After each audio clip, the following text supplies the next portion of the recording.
شازیہ اور بلی کی کہانی۔ شازیہ ایک معصوم اور نرم دل لڑکی تھی۔ وہ اپنے والدین کے ساتھ ایک چھوٹے سے گاؤں میں رہتی تھی۔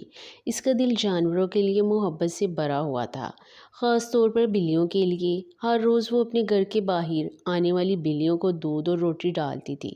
ایک سرد شام شازیہ اسکول سے واپس آ رہی تھی کہ اسے راستے کے کنارے ایک چھوٹی سی زخمی بلی دکھائی دی۔ بلی کانپ رہی تھی اور اس کی ایک ٹانگ زخمی تھی۔ شازیہ فوراً اس کے پاس گئی اور اسے اپنی چادر میں لپیٹ لیا۔ اب تم اکیلی نہیں ہو، شازیہ نے پیار سے کہا۔ گھر پہنچ کر اس نے بلی کی مرہم پٹی کی اور اس کا نام چاندنی رکھ دیا۔ چند دنوں میں چاندنی شازیہ کی بہترین دوست بن گئی۔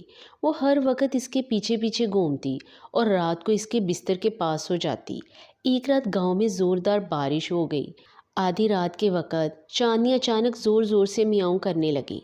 شازیہ کی آنکھ کھل گئی۔ اسے لگا شاید بلی بھوکی ہے، مگر چاندنی مسلسل دروازے کی طرف دیکھ رہی تھی۔ شازیہ نے دروازہ کھولا تو دیکھا کہ گھر کے پچھلے حصے میں آگ لگ چکی تھی۔ وہ فوراً چیخنے لگی۔ اس کے والدین جاگ گئے اور سب لوگ جلدی سے گھر سے باہر نکل آئے۔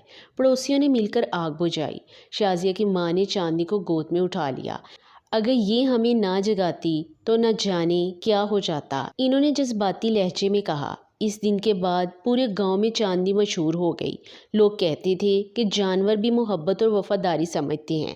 شازیہ ہر روز چاندنی کو گلے لگا کر کہتی، تم صرف ایک بلی نہیں، میری بہادر دوست ہو۔